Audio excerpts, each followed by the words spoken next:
Hi there, and welcome to B&F Outdoors. Today I have a special project. I'm going to be working on putting a skid plate and radiator guards on the new Beta 200RR that I recently purchased. It has not seen any trails or any riding yet. I just took it around the backyard once last week, and wanted to get these on before it got too nasty out and got too muddy. Elliot's going to be a helper today. And so here is the parts that I will be installing. This is actually the skid guard. P-Tech is the manufacturer of the skid guard. They come from over in Europe.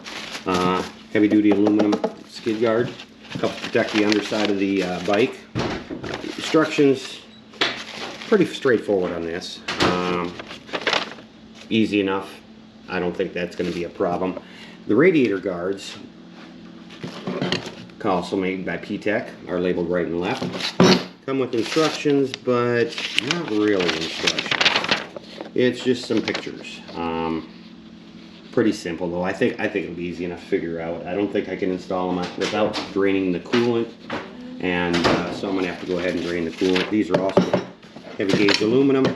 They protect the radiators in the event of a tip over or a crash. The radiators are not cheap, and one on each side, so it will have to have those on. This is the plastic skid guard that comes with the Betas. That will be coming off. The wrap will come from back on the linkage.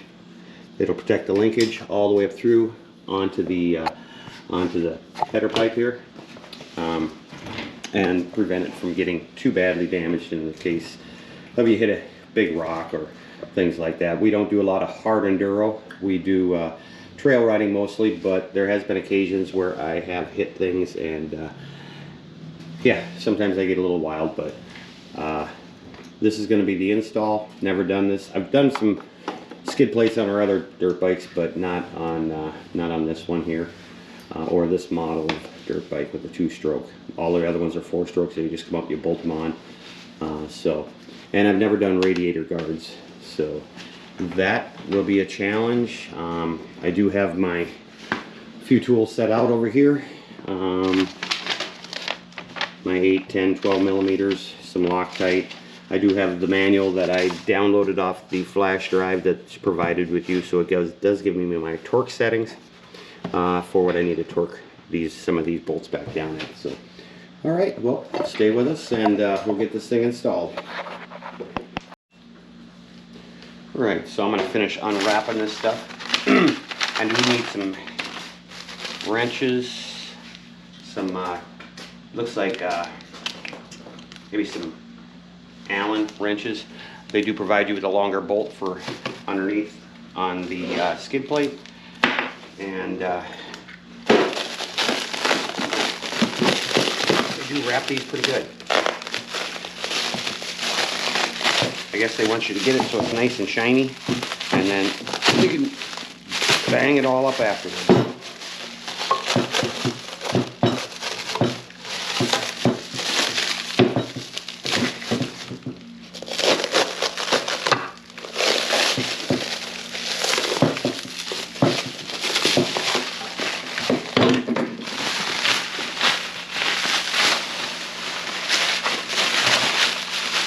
So that looks pretty good there.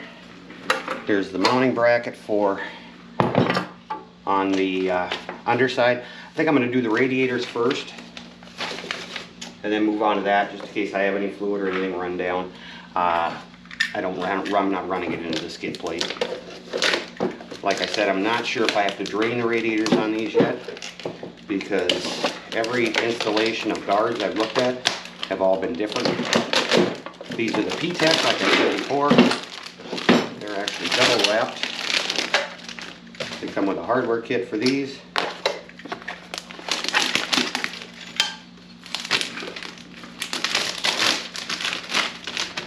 And some Go Fast stickers. There is the hardware kit. And there is that's what you get for instructions. And some pictures of it mounted. Don't really understand why they sent you the pictures, but I guess picture's worth 1,000 words. Nice quality.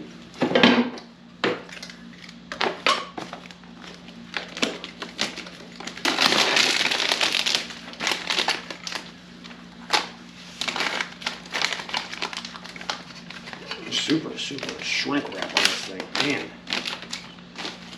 All right, there we go. I'll be back. All right, first thing I'm going to do is remove my seat. Push down on the button, and it will unlatch the seat. Off it pops, slides right off. Just set that off to the side. Next, I'm going to remove the side shroud. I've got my T-handle here. Just take the bolts out. Don't lose them. Got a metal magnified parts holder. I gotta go grab that right away, so I'll be right back. Okay, got my metal parts holder over here, my magnetic parts holder. So there should be a bolt here, a bolt here, a bolt down here.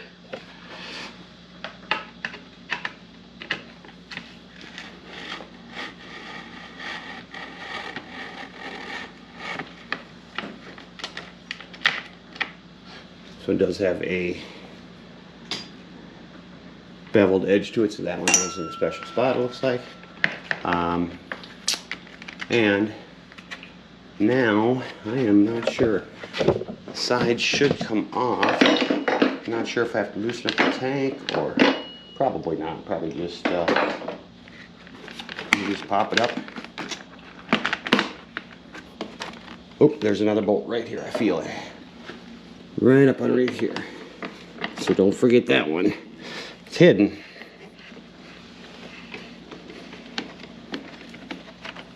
There we go. Side pops off and away you go. So you're going to start out with 3 shorter bolts and 1 longer bolt. 3 shorter bolts go here, here, and here. The one with the longer one goes into your radiator. Okay, let's go do the other side. Once again, we have our top bolt. And this side, you're only going to have this one, and this one, because the top one holds both sides in.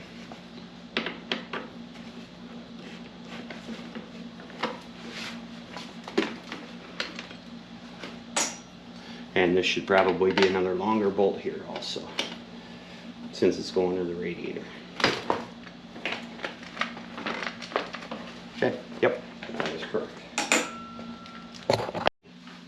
All right, so you're gonna need a metric Allen to get in here. I can't read it. It says, I think it's a 2. I'm not sure. But these rods in here go all the way across from one side to the other. So you have to take those apart in order to put this thing on. I don't think it will slide past there with this like that. So just unscrew this and this part. And I've got another parts bin here to put those in. I think I will start out with the right side.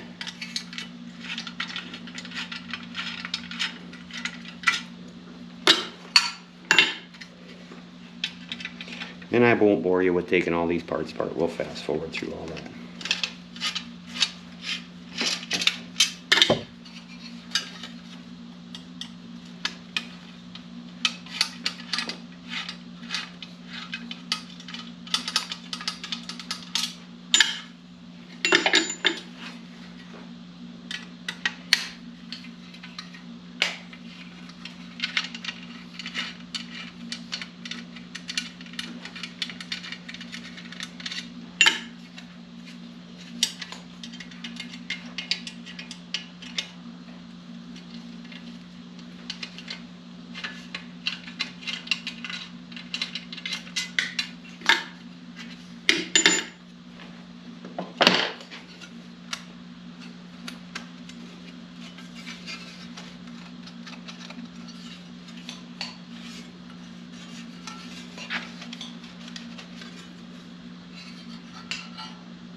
Wrong stretch. That one's here. Alright, so in here is these two bolts you have to take out.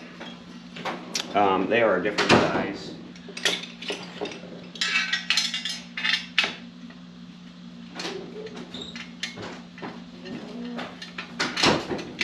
They are a different size.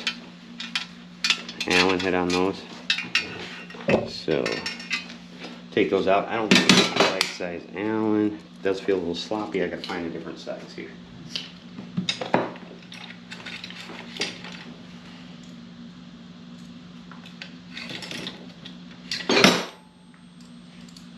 There, that one fits good. That one's a 5mm.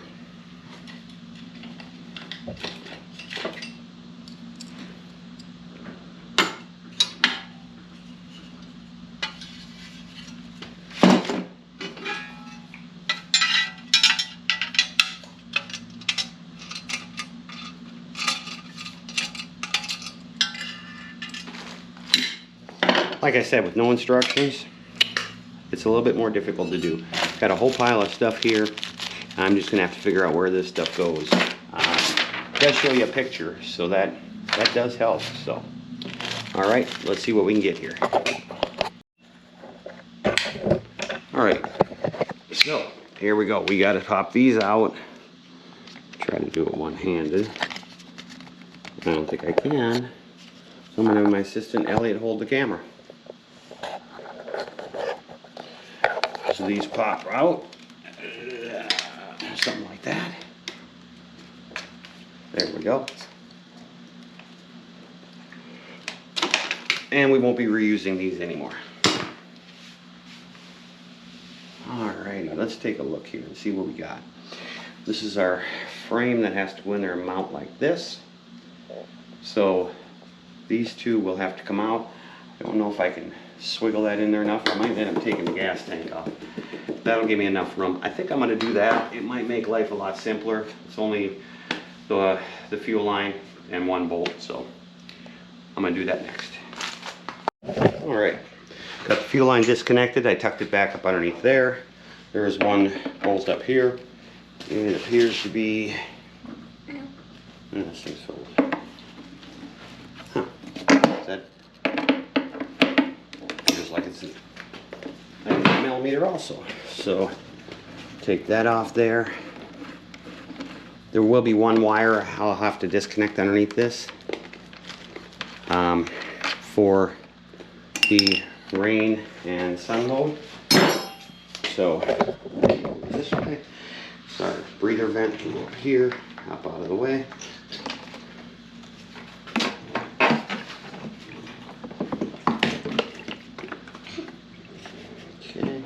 Should be a plug-in right here, which I'll put dielectric grease on this one next.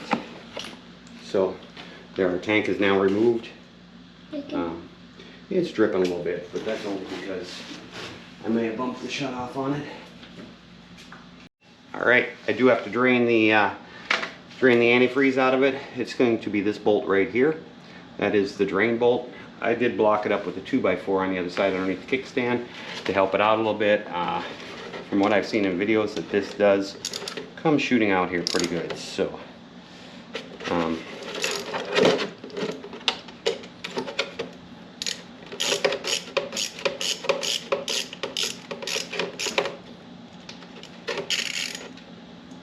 get this drained out, and I wanted to put some different stuff in. I'll put in the future some engine ice, and that'll make a big difference in the cooling stuff. It's not coming out so good now, so what I'll do is I'll loosen up the cap up here, which I would advise you to probably take the bolt out, then loosen the cap. Otherwise, it shoots out from what I've seen.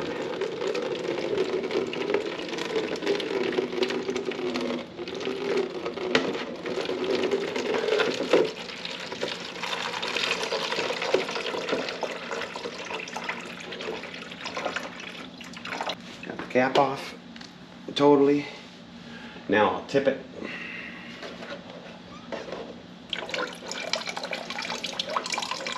I get the remaining out.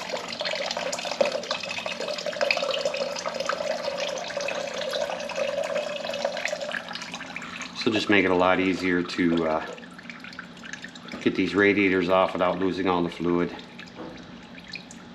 all the antifreeze.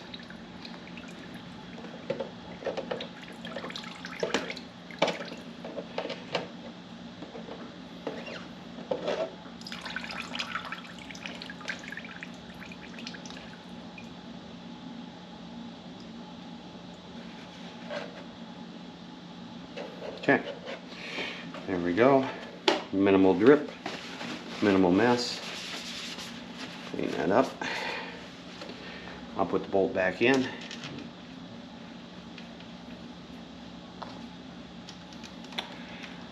And then I will torque that down to what it needs to be right now so I don't forget it later. So my manual says 10 Newton meters. I have an inch pound. Smallest thing I have is an inch pound torque wrench. All the rest of them go up to way high and start out way high. So I'm going to take and go to my conversion. I go 10 Newton meters. You can find these online from Newton meter to inch pounds. Convert. I'm going to be at 88.507 inch pounds. Right. One of the unique things about these betas is that they do use the dual radiators, but they go right through the frame with their radiators, so one feeds the other side. I think what I'll do is I'll take and take these two off, and hopefully that'll won't lose too much more coolant, and then that'll allow me to move that out a little bit so I get back in there to put that guard on. Alright, one of the weird things is that these are 7mm. Very seldom use a 7mm, kind of like a 9mm. Very seldom use that.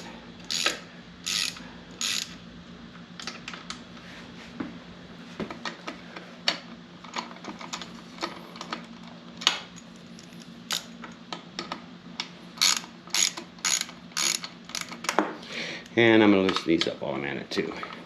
Those are back up to an 8mm.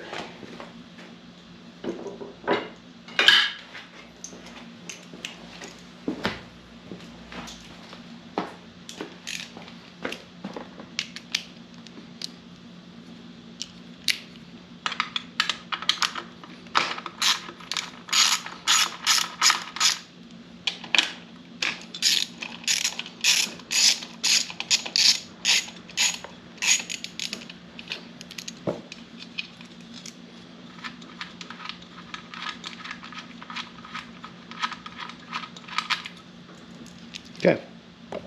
Room to put that bracket on now.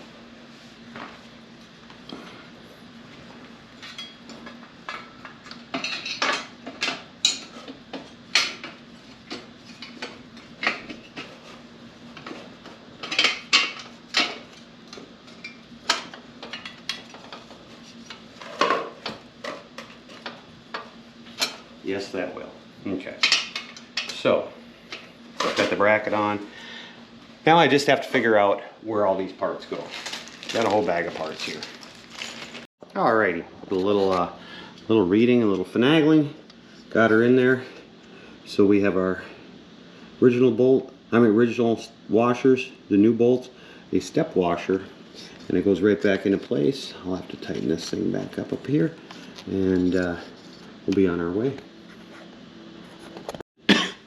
Alright, got this mounted up. Just a washer, standard step washer. Got that in, got that tightened up. Now I'm going to put these bars back in. I don't know if you had to take them out or not. There was no instructions, so I just took them out.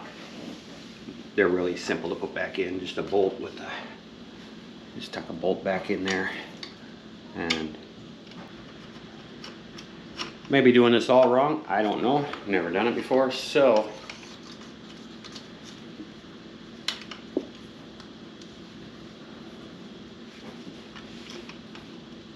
yep, that one tighten up too. Tighten them up real good. Crank them down. There we go. Now, the outside shroud has to go on. And I am not sure if this one goes up or down. I believe it goes up.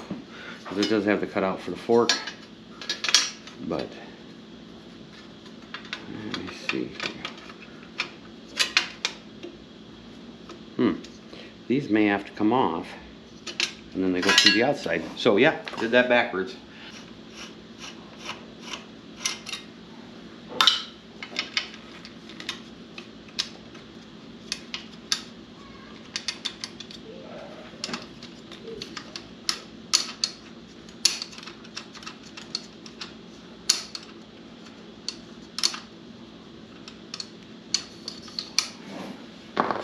Okay, now let's see here. These are threaded here, so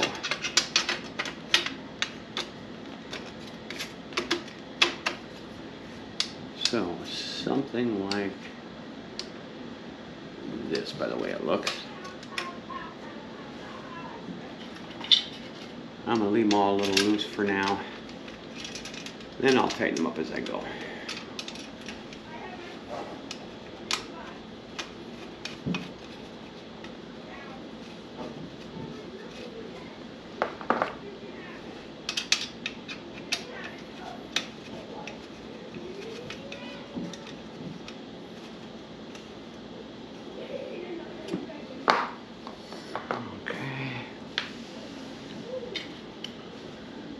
Center one,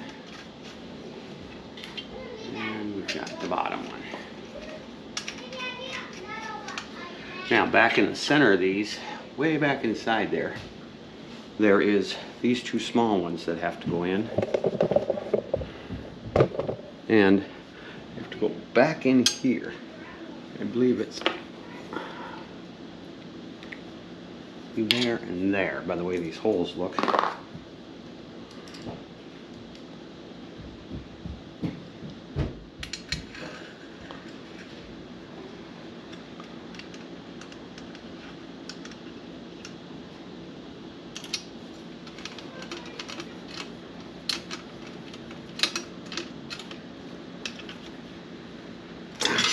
It's tight.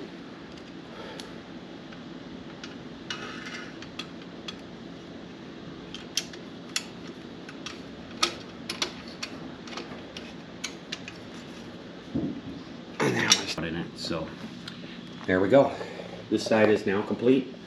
This is tight. That's tight. That's tight. The only hose I didn't hook back up is this one because this one connects to the other radiator, and I have to take that one off. So there we go. We'll get on to the other side now. All right, here we go on the other side. This side will go a lot quicker. I understand how everything goes, and I did figure out that bolt. That is actually for the plastics to go back in.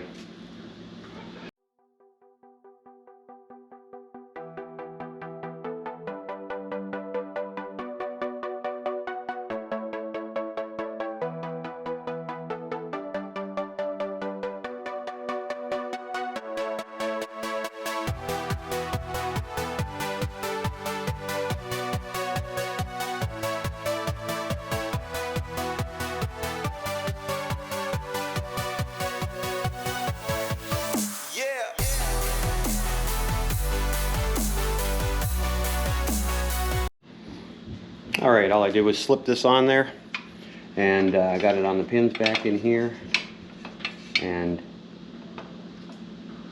making sure it's all lining up. I'm going to do this side the same as the other side, so I won't have an issue with anything I do differently. So.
That one lined right up. So maybe I just tightened down the stuff too fast.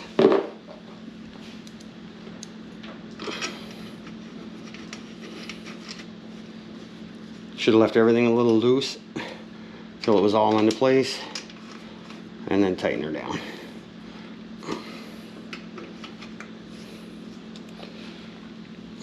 Probably says that in instructions. Well, didn't really have instructions, but probably said it someplace. So, all right, so there's that one. I just have to go over and hook up the water line on the other side. All right, hose clamps are back tight again. Radiator guards are on. Everything looks good. I'm going to fill it back up with the antifreeze and make sure nothing leaks out down here. This would be the only possible spot. Well, besides the hoses. And I'm going to put her back together. Alright, now I'm ready to put the tank back on. Everything's looking good. I'm going to put the tank on, start it up before I put anything else on, and check for leaks. In case I didn't get a hose or something tight enough. I don't want to have it leaking all over the place. So.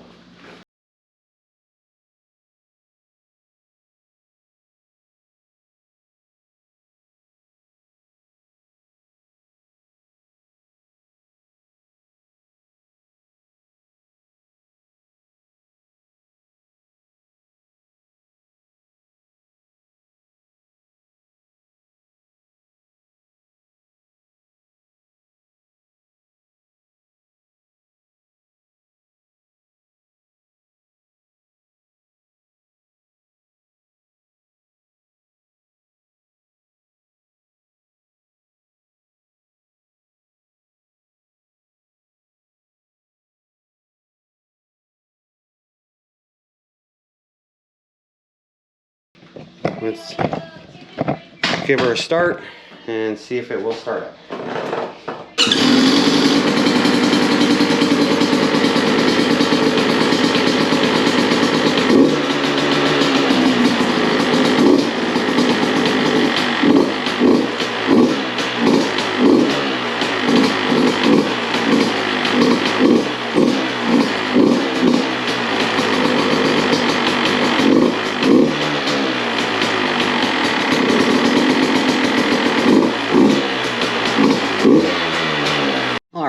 Now we're moving on to part 2.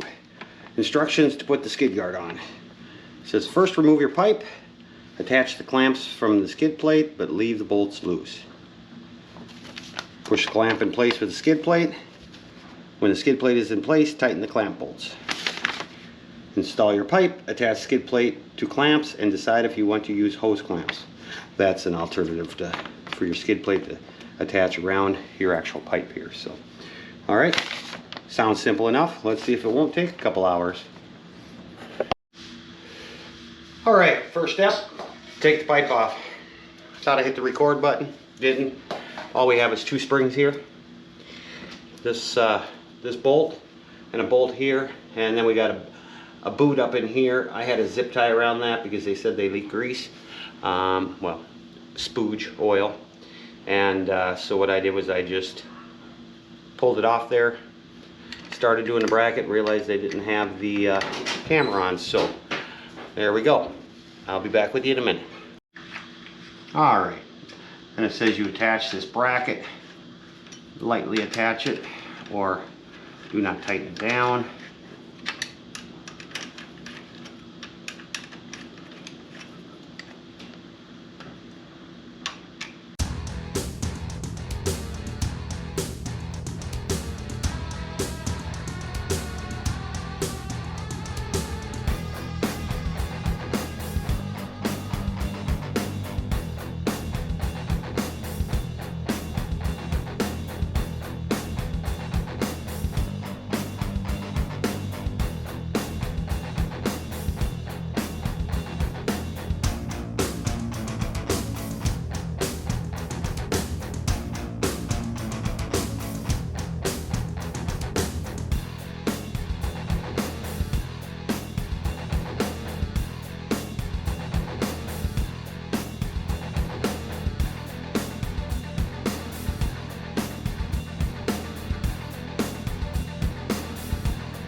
Well, the skid plate is on. I did stop the video and not record it because there was a lot of language that was used that was definitely not YouTube appropriate. These skid plates are something else to put on. They are really hard to put on, actually. First you have to take your muffler off, or your exhaust, I mean, your head pipe, up to here. Then you got to put this bracket down in here, get that into place while you fit this on, line up a screw up underneath here, a bolt in the very center in the middle of the back that has to line up with the frame. Then you take this back off, the whole assembly back off, mount your exhaust back on there, and these springs are very hard to get on there without a spring puller type setup. And there's a couple things I did notice with it, and then you got to get this back on. And as you can tell, this thing is really tight here. I'll show you a few points that I was a little concerned about. Down inside of there, this bracket does hit. This bracket right here hits the inside of the header pipe. It does rub up in here. Contact points, it rubs all through here. It is super tight in through here. And it is very tight on the bottom, which I expect it to be. It should be up against the frame tight. So it does fit. They could have given you a little bit more clearance to make this thing fit. But yeah, it is a pain. I would advise anybody, if you don't have floor jacks, and it's on a floor jack right now just to get this thing up in the air, because this big plastic panel that's underneath here does hit on your linkage back here, so it makes it very difficult. So the bike is actually kind of suspended in the air right now to get that bolt in back up underneath here. I can show you that bolt. That bolt goes up in, right up in here. And I still have to tighten these two down yet, and then I should be all done here. And I don't know if they make this that fits several different models or what, but it's not a quick put on type thing. So if you're going to do it, plan on spending some time. Okay, well, we're all done with her. Seat's back on, everything's good. Let's start her up, and better turn the gas on first. We'll start her up and see if this thing gives us a rattle.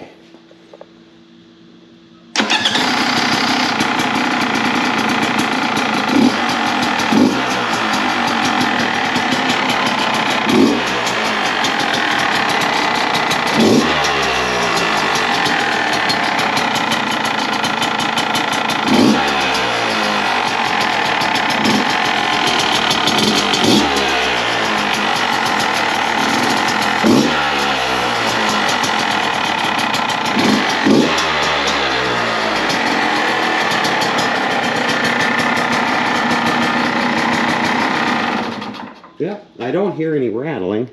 It does have some vibration dampening material down here. As you can see, that is exactly where that clamp is hitting, right there for this bracket. It has to be in that spot, so hopefully it doesn't create a wear on that pipe and put a hole in it right there. Yeah, so there's that one. Alrighty, well, I'll let you know how the outcome of this is in the future.